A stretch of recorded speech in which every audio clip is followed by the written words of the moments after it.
नमस्कार, राजस्थान 10 बजे में आपका बहुत बहुत स्वागत है और मैं हूं आपके साथ ज्योति पुष्पेंद्र सिंह। और चलिए अब सबसे पहले बात करते हैं संभागवार बड़ी खबरों के सिलसिले में जयपुर संभाग की। जयपुर संभाग से जहां से सहयोगी नवीन शर्मा बता रहे हैं आज एसीबी की ओर से हुई ताबड़तोड़ कार्रवाई का पूरा update. ACB DG BL Soni और एडीजी दिनेश एमएन के निर्देश पर आज प्रदेश में बैक टू बैक 6 एसीबी की बड़ी कार्रवाइयां देखने को मिली हैं। सबसे पहले एसीबी ने 10 लाख रुपए की घूस लेते हुए कांस्टेबल नरेश मीणा को गिरफ्तार किया। गंगानगर के जवाहरनगर थाने के कांस्टेबल को जयपुर में होटल रेडिसन ब्लू में रिश्वत लेते हुए रंगे हाथों गिरफ्तार किया गया है। एनडीपीएस के मुकदमे में राहत की एवज में इन्होंने घूस की डिमांड की थी। इसके बाद एसीबी ने परिवहन निरीक्षक जगदीश मीणा के निवास पर रेड मारी। आय से अधिक संपत्ति का मुकदमा दर्ज कर एसीबी ने बस्सी कानोता और चौमू डीटीओ के ऑफिस में सर्च किया।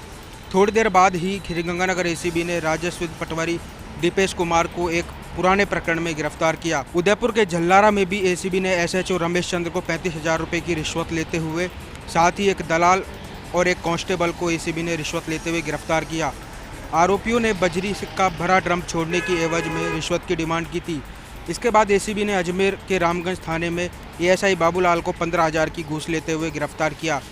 अजमेर की कार्रवाई के 5 मिनट बाद ही झुंझुनू में पटवारी रणवीर जाट को 13,000 की घूस लेते हुए एसीबी ने गिरफ्तार किया है। एसीबी की बैक टू बैक कार्रवाई के बाद भ्रष्टाचारियों में हड़कंप मच गया। वहीं सभी आरोपियों को एसीबी ने गिरफ्तार कर लिया है और इन्हें कल कोर्ट में पेश किया जाएगा। और अब रुक करते हैं उदयपुर संभाग का, जहां बड़ी खबर बता रहे हैं हमारे सहयोगी रवि शर्मा।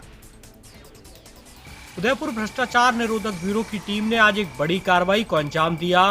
ब्यूरो की टीम ने जिले के झल्लारा थाने के एसएचओ रमेश चंद्र, एक हेड कांस्टेबल और एक बिचौलिए को 35,000 रुपए की रिश्वत राशि लेते रंगे हाथों ट्रैप कर लिया।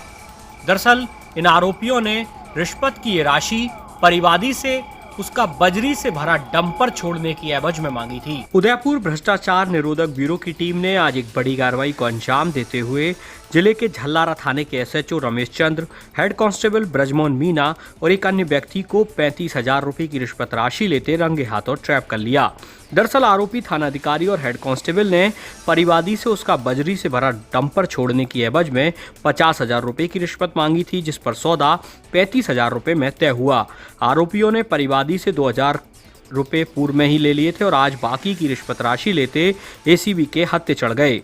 एसीबी के एएसपी सुधीर जोशी के नेतृत्व में हुई इस कार्रवाई के दौरान एसीबी की टीम ने आरोपियों के हाउस सर्च भी किए हैं और फिलहाल एसीबी की टीम आरोपियों से कड़ी पूछताछ में जुटी हुई है। बहरहाल एसीबी ने उदयपुर अंचल में पिछले लंबे अरसे से बजरी माफिया और पुलिस के बीच चले आ रहे गठजोड़ पर चोट की है और ऐसे में अब देखना दिलचस्प होगा कि आने वाले दिनों में बजरी खनन पर कितनी रोक लग पाती है और पुलिस के वो कर्मचारी और अधिकारी जो इस बजरी खनन को शय दे रहे हैं वो कितने दिनों तक चुप बैठते हैं।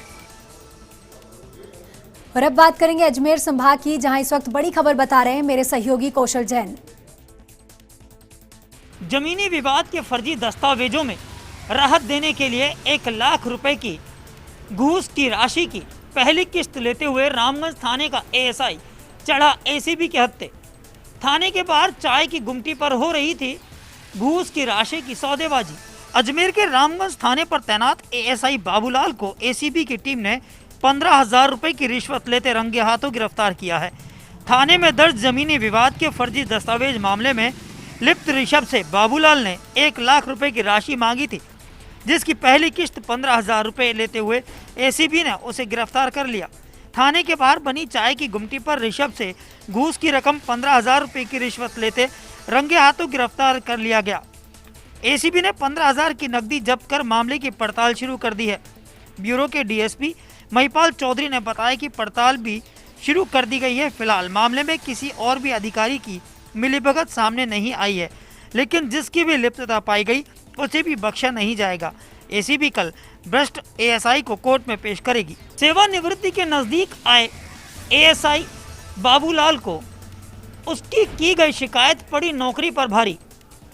घूसखोरी के आरोपी एएसआई को कल एसीबी अदालत में करेगी पेश। और अब रुक करेंगे बीकानेर संभाग का, जहां बड़ी खबर बता रहे हैं मेरे सहयोगी लक्ष्मण राघव।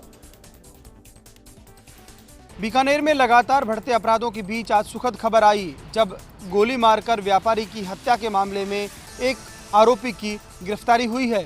एसपी प्रहलाद कृष्णिया ने बाकायदा प्रेस कॉन्फ्रेंस कर पूरे मामले का खुलासा किया। एसपी का कहना था कि लूट के इरादे के चलते ही हत्या की गई है। एक अन्य आरोपी को भी शीघ्र गिरफ्तार कर लिया जाएगा। गौरतलब है कि इस मामले को लेकर लगातार बीकानेर सुर्खियों में बना हुआ था। एडीजी तक ने दौरा किया था। उसके बाद बीकानेर एसपी प्रहलाद कृष्णिया के निर्देशन में एक टीम बनाई गई। इस टीम के थानाधिकारियों, सीओ सहित अन्य लोगों ने मेहनत कर इस आरोपी को धर दबोचा। हालांकि अभी एक आरोपी गिरफ्त से बाहर है। एसपी का कहना था कि जल्द हम उसे भी गिरफ्तार कर लेंगे। साथ ही साथ एसपी ने कहा कि त्योहारों के मद्देनजर शहर में भी सुरक्षा व्यवस्था चाक चौबंद रहेगी। वहीं एसपी प्रहलाद कृष्णिया से जब सट्टेबाजी को लेकर सवाल किया गया तो उनका कहना था कि आने वाले दिनों में सट्टेबाजों के खिलाफ भी पुलिस की अहम कार्रवाइयां देखने को मिलेगी। और वहीं भरतपुर संभाग की बड़ी खबर बता रहे हैं मेरे सहयोगी दीपक लवानिया। भरतपुर में चल रहे शुद्ध के लिए युद्ध अभियान के तहत आज जिला प्रशासन व स्वास्थ्य विभाग की टीम ने एक बड़ी कार्रवाई को अंजाम दिया है। ऊंचा नगला इलाके में स्वास्थ्य विभाग की टीम ने नकली मावा बनाने वाले कारखाने का भांडाफोड़ किया है। डीएम संजय गोयल की अगुवाई में स्वास्थ्य विभाग की टीम ने ऊंचा नगला स्थित कारखाने में जब छापामार कार्रवाई को अंजाम दिया तो वहां के हालात देख अधिकारी आश्चर्यचकित हो उठे। कारखाने में लगभग 40 से 50 प्लास्टिक के ड्रमों में मावा बनाने का पदार्थ भरा हुआ था। साथ ही बड़े पैमाने पर छेना के रसगुल्ले भी बनाए जा रहे थे। मावा बनाने के लिए प्लास्टिक के बड़े ड्रमों में भरा पदार्थ पत्थर की माफिक जमा हुआ था और इसी पदार्थ से मावा बनाकर बाजार में बिक्री के लिए भेजा जाता था। स्वास्थ्य विभाग की टीम ने इस पदार्थ के नमूने लिए और जांच कराई तो सभी रिपोर्ट नेगेटिव आई। बाद में एसडीएम संजय गोयल की निगरानी में ड्रमों में भरे इस पदार्थ को नष्ट कराया गया। स्वास्थ्य विभाग की टीम ने आज अटलबंद मंडी में कंसल डेयरी पर जब कार्रवाई की तो वहां लगभग 1000 किलो मावा रखा मिला और जब अधिकारियों ने डेयरी मालिक से पूछा कि इतनी बड़ी मात्रा में मावा कहां से आया तो उसका जवाब था कि वो अपनी फैक्ट्री में इसका निर्माण करते हैं। स्वास्थ्य विभाग के अधिकारी डेयरी मालिक को लेकर ऊंचा नगला स्थित मावा बनाने के कारखाने पहुंचे तो वहां के हालात देखकर दंग रह गए। कार्रवाई के दौरान पुलिस का भारी जाब्ता भी इस दौरान मौजूद रहा। जिला प्रशासन एवं स्वास्थ्य विभाग द्वारा की गई इस कार्रवाई से बड़ी मात्रा में नकली मावा बाजार में जाने से बच गया, क्योंकि यही मावा दीपावली के मौके पर मिठाइयों के रूप में घर घर पहुंचता।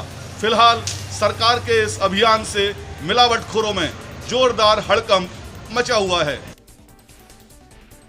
अब जोधपुर संभाग का रुख करते हैं जहां की बड़ी खबर बता रहे हैं मेरे सहयोगी शिव प्रकाश पुरोहित।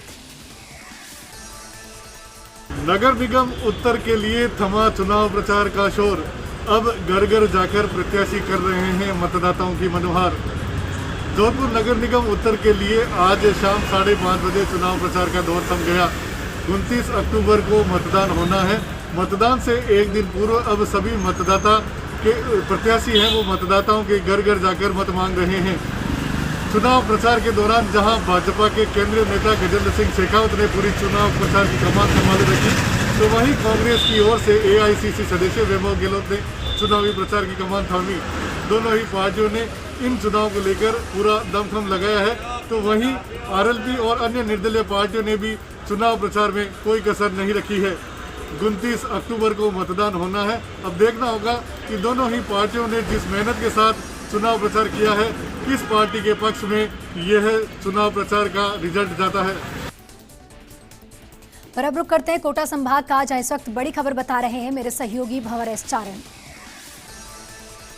बापू प्रचार का शोर थमने से पहले कोटा उत्तर नगर निगम में भी आज प्रत्याशियों और बड़े नेताओं ने चुनाव प्रचार में पूरे दमखम के साथ झोंकी ताकत। कांग्रेस की तरफ से प्रचार अभियान की कमान संभालते हुए यूडीएच मंत्री शांति धारीवाल ने आज फिर कोटा उत्तर नगर निगम में रोड शो किया धारीवाल का रोड शो आज कोटा के केतुनीपोल चौराहे से शुरू हुआ और बाद में यहां से पाटनपोल, सब्जी मंडी और घंटाघर होते हुए धारीवाल ने कुछ ही देर में कई वार्डों को नाप लिया। इस दौरान धारीवाल ने फर्स्ट इंडिया से खास बातचीत करते हुए कहा कि मुझे तो कोटा उत्तर नगर निगम में बीजेपी मुकाबले में ही नजर नहीं आ रही है और कम से कम कोटा में तो बीजेपी का निगम चुनावों में सुपड़ा साफ होना तय है। धारीवाल ने दावा किया कि हम कोटा को एक ऐसे उन्नत, आधुनिक और विकसित शहर में तब्दील करेंगे कि इसे लोग दूर दूर से देखने के लिए आएंगे। तो वहीं धारीवाल के वादों, दावों और आरोपों की काट करने के लिए निगम चुनावों के लिए बीजेपी के समन्वयक बनाए गए और विधानसभा में उपनेता प्रतिपक्ष राजेंद्र राठौड़ मैदान में उतरे। राठौड़ ने पहले कोटा के रामपुरा इलाके में बीजेपी प्रत्याशियों के साथ नुक्कड़ सभाएं की और बाद में पत्रकारों से बात करते हुए कहा कि जिन वादों को साथ लेकर के शांति धारीवाल चुनाव जीते थे,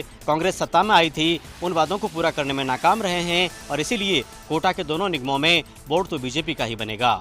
बहरहाल बॉम्बू प्रचार का शोर थमने के बाद 29 अक्टूबर में पहले चरण में कोटा उत्तर के लिए वोटिंग होने जा रही है और अब प्रत्याशियों के पास मतदाताओं के लिए घर घर जाकर मान मनोहार करने के लिए भी केवल कल का दिन ही बाकी रह गया है। कोटा उत्तर नगर निगम में कुल मिलाकर के 70 वार्ड है और यहाँ मतदाताओं की तादाद 3,32,000 से भी ज्यादा है, जबकि यहाँ मेयर का पद इस बार SC महिला के लिए आरक्षित है।